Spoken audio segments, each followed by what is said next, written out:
자, 그리고 내란 특검발 오늘 속보가 있었죠.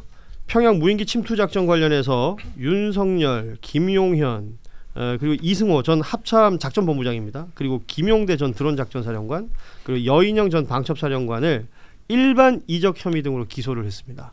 그러니까 외환 혐의가 처음으로 기소까지 이어지는 상황이 된 것입니다. 이 내용을 브리핑하던 내란 특검의 박지영 특검보의 표현을 좀 전해드리고 싶은데요. 국민의 한 사람으로서 의혹이 의혹으로 종결되길 바라는 마음이었다. 다만 수사 과정에서 증거를 통해서 설마가 사실로 확인되는 과정은 수사에 참여하는 사람들 모두에게 실망을 넘어 참담함을 느끼게 했다.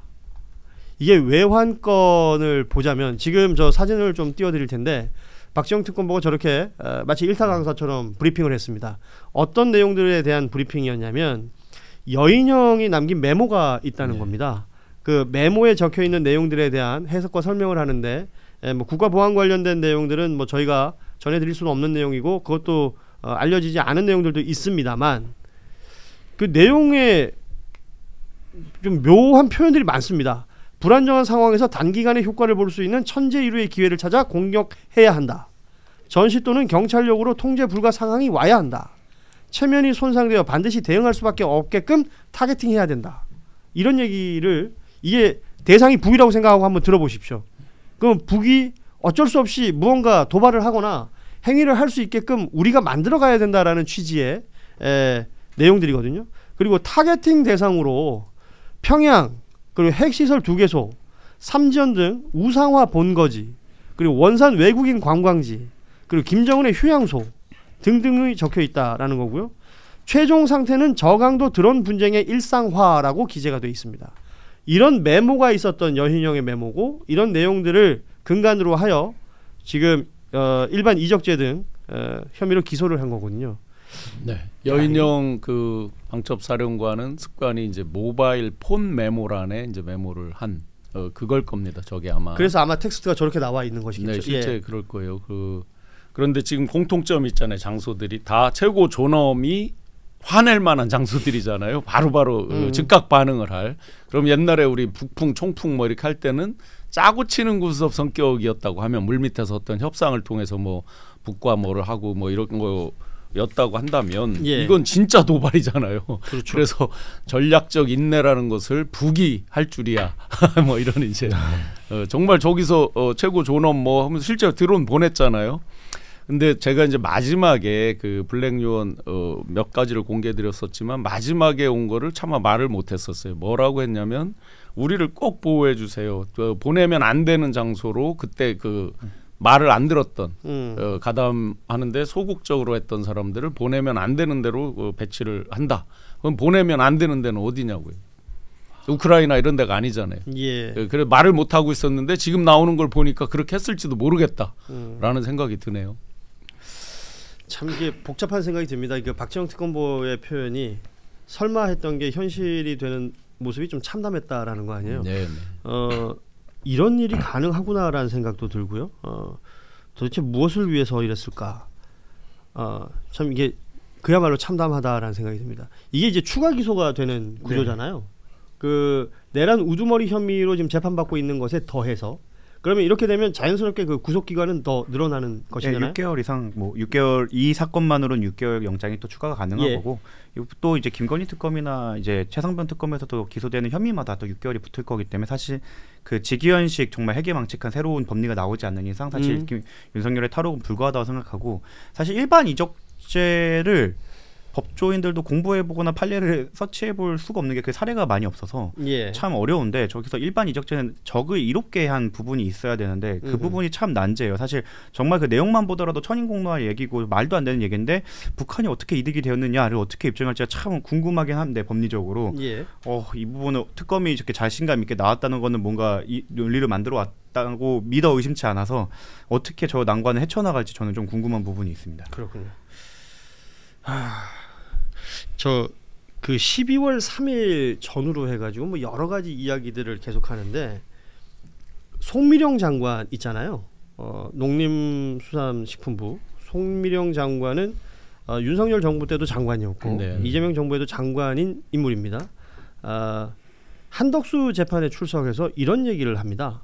윤석열이 당일날 그 국무회의라고 불리는 그 자리에서 비상계엄을 선포한 이후에 다시 대통령실 접견실로 돌아온 상황을 증언을 했었는데요. 마실 거 갖고 와라 뭐 이런 얘기도 했고 막상 해보면 별거 아니다. 아무것도 아니다. 이런 류의 또 발언을 했다. 이게 기억이 난다라는 게 송민영 장관의 증언이거든요. 도대체 비상계엄? 계엄이 뭐라고 생각한 걸까요? 와, 난 오히려 지금 이런 말들이 오히려 더 새삼스러워요. 그러니까 눈에 뭐 선해요. 그 평상시 이제 막 흥분하면 막 쓸어버려 이걸 굉장히 많이 이제 했는데 그런 표현도 많이 했다 그러죠. 지금 여인영 씨 저 나오는 거 보면 다 쓸어버려의 어떤 한 그 단면들이란 말이죠. 기본적으로. 그리고 왜 그 누가 이 농담을 한번 해주더라고요. 구수까지 하면서 수도 없이 그 후배들하고 담배 피고 술 마시면서 이제 농담하고 이런 걸로 이렇게 하다 보니까 어떤 사안이나 이런 거를 굉장히 쉽게 생각을 한다, 편하게 생각한다는 거예요. 어떤 상황이 왔을 때. 예. 근데 실제로 일할 때 보면 거의 그런 거예요. 어떤 상황이 왔을 때 그냥 아이 그까이 거 뭐 이런 식의 이제 그 반응들. 그러면 그날도 아마 굉장히 떨리는 거잖아요. 역사 앞에 죄인이 될 수도 있고 그야말로 반역으로 한 칼에 저기가 될 수도 있는 절차절명인데도 본인은 이제 그런 어떤 정립된 어떤 그런 사고가 아닌 거죠. 아무튼 이해하기 힘든 이런 내용들을 우리가 이제 매일매일 뉴스를 통해서 보고 있습니다. 예. 자, 그리고 지난 8일에는 김건희 특검에서 오세훈 서울시장과 명태균 씨의 대질 조사가 있었죠. 이 자리에서 뭐 두 사람은 기존에 해오던 주장을 그대로 한 것 같습니다. 오세훈 시장은 조사 뒤에 나와서 말하는 정황을 보면서 공정한 특검의 판단이 있을 것으로 기대한다. 뭐 양쪽 주장이 평행선을 그었다. 이런 표현을 다 했습니다. 근데 명태균 씨는 꾸준히 똑같아요. 정치자금법 위반 때문에 김한정이라는 그 오세훈 시장이 그 후원인으로 알려져 있죠. 김한정 씨에게 여론조사 2천만 원을 빌리러 간다 이런 말을 했다라는 주장까지 하고 있어서 뭐 구체적인 증거가 필요할 것 같은데 특검에서 김한정 씨 카드가 그 오세훈 시장 자택 근처 식당에서 결제된 내역을 제시했다라는 내용까지 나왔습니다. 이 날짜는 2021년 1월 22일이고 이때는 그러니까 오세훈 시장이 그 김한정 씨하고 무언가 연결이 되느냐 안 되느냐 이 부분을 확인하기 위한 증거가 될 것 같은데 뭐 뉴스 내용 보셨을 텐데 오세훈 시장에 대한 특검의 기소 가능성 어떻게 보고 계신가요? 그거 이제 오세훈 시장이 거짓말했죠. 그날 아마 부부동반 식사했다 이런 식으로 뭐 말했죠. 그 부인의 생일이다 뭐 이런 얘기를 했죠. 아마 예. 그랬을 건데 오세훈 시장 측에서는 크게 걱정을 안 한다라고 겉으로 하고 선거 준비를 꾸준히 한다. 뭐 이런 입장이에요. 쭉 두루 탐문해 보면. 그런데 아마 이 명태균 씨가 유일하게 지금 사실상 타겟을 삼아서 얘기하는 게 오세훈 시장만 사실상 이렇게 이제 된 셈이잖아요. 예. 그 명태균 씨도 이건 농담처럼 보면 실적이 있어야 될 거 아니에요. 그동안 자기는 풀려 나와서 이렇게 여러 이야기들을 하는데 그렇다고 보면 끝까지 이 부분만큼은 명태균 씨가 물그늘어지지 않을까 하는 생각도 있습니다. 새로 밝혀진 건 없어요. 이 내역들 같은 경우에도 사실 이번에 확보한 게 아니라 예전부터 검찰이 다 확보했던 내용이고 결국에는 이 대질 조사는 거의 피날레. 마지막으로 오세훈이 어떻게 얘기하는지 보고 명태균이 주장하는 거에 대해서 오세훈이 어떻게 반응하는지 보자 정도에 가까웠고 애초에 중앙지검에서 수사할 때 당시에 그냥 수사검사님이 했던 말이 마침표만 남았다였기 때문에 기소는 거의 그냥 기다림 시간 문제일 거라 생각을 하고 오세훈 씨는 아마 그 반대 증거들을 많이 확인을 못했을 거예요. 지난번 조사 때는 정말 피상적으로 한번 중간 점검 입장을 해서 중간 입장 한번 들어보는 과정이었던 거고 이번에 사실상 우리는 사실 이거 들고 있는데 어떻게 생각해를 마지막에 물어봤을 거라 이제 좀 사건의 심각성을 파악을 했겠죠. 예. 근데 그때는 이미 늦었을 거고 어차피 기소될 겁니다. 그래서 아마 시간 문제일 거고 오세훈 씨의 현실 인식이 조금 바뀔 거다라고 생각합니다. 기소가 될 것이다. 이영주 기자도 비슷한 생각인가요? 저도 그렇게 봐요. 저는 근데 이 조사 받고 나서 좀 특징이 두 가지인데 8시간 동안 지금 대질 조사를 했잖아요. 예. 이제 각각의 조사를 하다가 주장이 안 맞는 거를 특검이 추려가지고 증거를 가지고 이제 보여줬다는 거예요. 예를 들면 뭐 그 당시 후보단이라 하기 위해서 조은희 예비 후보를 만나기 위해서 뭐 비행기표로 그렇죠. 부산으로 끄는 거 뭐 이런 자료들을 명태균 씨가 주장을 하니까 비행기표 티켓팅 한 걸 가지고 결제 내역과 맞춰본 거예요, 시간을. 예. 그래서 그걸 가지고 이제 다시 물어본 거거든요. 근데 오세훈 시장은 나와가지고 하는 말이 아까 이제 보니까 양쪽 주장이 평행선을 그렸다. 당연히 평행선을 그리겠죠. 예, 설마 교차점이 나오겠습니까 여기서?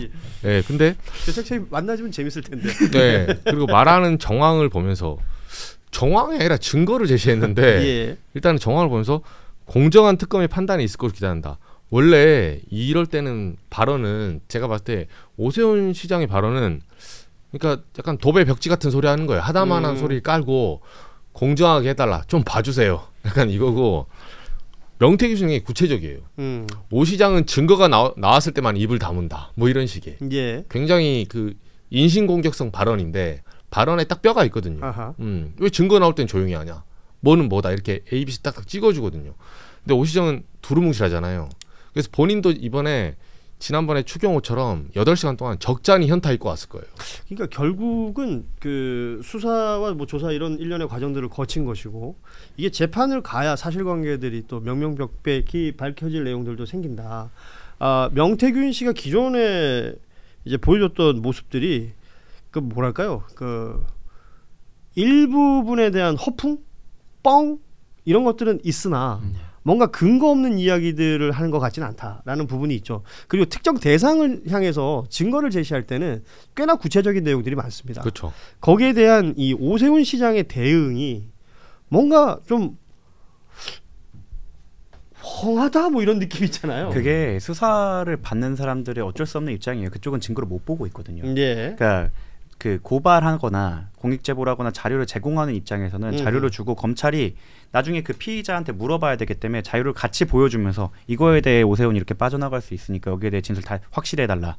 어떻게 된 겁니까? 이렇게 맞춰주거든요. 그러니까 명태균은 계속되는 그 수집된 증거가 뭐가 있는지를 사실은 본인도 받아봤을 거예요. 예. 그러니까 거기에 맞춰서 맞다 그때는 이랬고요, 그때는 이랬고요 이런 것들이 나올 거고 저희가 제공한 자료들도 보면서 계좌 이렇게 흘러간 거구나. 그럼 이건 이때 이렇게 해서 받은 거예요, 이렇게 받은 거예요. 이렇게 기억을 미리미리 환기해놓고 이미 진술을 다 해놨겠죠. 근데 오세훈 시장 측은 사실 그거를 한 번도 오픈을 못 받다가 이번에 처음 받은 거예요. 그러니까 지금까지는 쟤네 뭐 들고 있겠어라고 하면서 나이브한 인식을 갖고 있다가 이번에 가서 우리 생각했던 대로 저희 그냥 뭐 이렇게 했어요라고 하면 다 될 줄 알았는데 그럼 이거는요 이거를 처음 겪다 보니까 이제 멘붕이 왔을 거고 말하자면 이제 뜨거 했다. 예, 현실 인식을 이제할 거라 이제 교수님께서 부위원장님께서 다시 한번 물어보면 아마 서울시 측근분들도 다른 생각을 하기 시작했을 거다라고 생각합니다. 뭐 이건 좀 다른 이야기이긴 합니다만 오세훈 시장 관련해서 다른 뉴스 하나가 더 있는 게 그 종묘 앞에 고층 빌딩 짓는다는 부분에 대해서 김민석 총리가 지적한 바가 있잖아요. 예.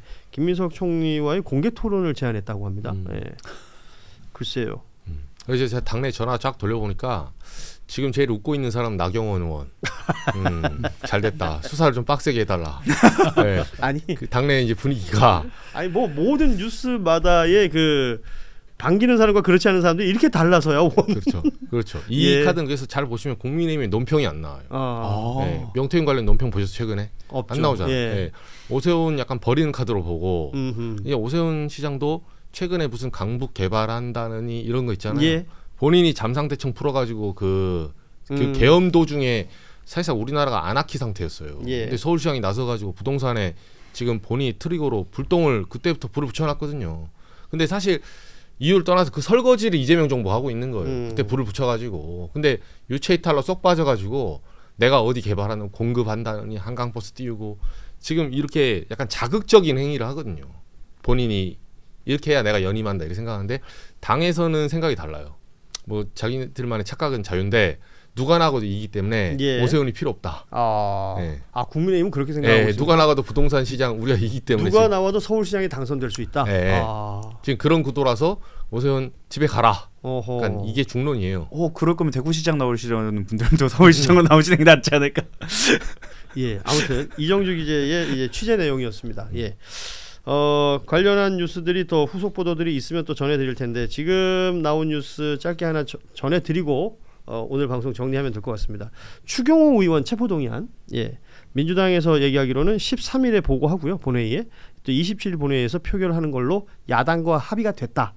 이렇게 얘기를 했습니다. 뭐 이 일정은 기존에 나왔던 얘기되던 일정이었는데 야당과의 합의가 있었다라는 내용이 나와서 전해드리면서 마무리하도록 하겠습니다.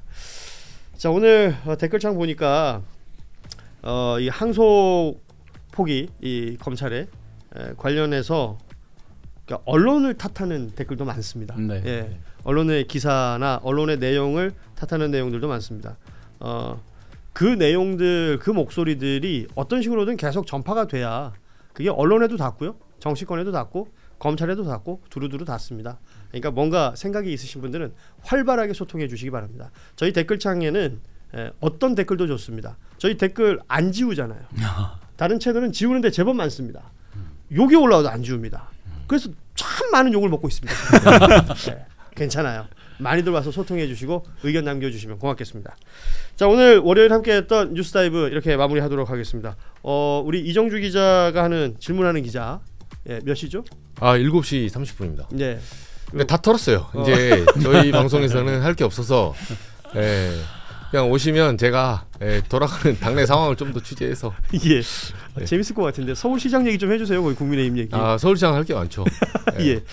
오늘 저녁에도 질문하는 기자 많이들 응원해 주시고, 정구승 변호사는 어디로 갑니까? 저는 특별히 목요일 날 질문하는 기자들이 나가기 때문에 목요일 날 특별히 더 좀 주목해 달라라고 말씀드립니다. 편하게 오십시오. 괜찮습니다. 예. 한겨레 다 털고 오십시오. 알겠습니다. 신원 부위원장께서는 뒤에 일정 있으세요? 네네, 바로 있습니다. 방송 오늘 저희 출연하시거든요. 다 한 번씩 거쳐가는 것이군요. 두루두루 다 잘 됐으면 좋겠습니다. 응원 많이 해주십시오. 뉴스다이브 오늘은 여기서 마치겠습니다. 여러분 고맙습니다. 감사합니다.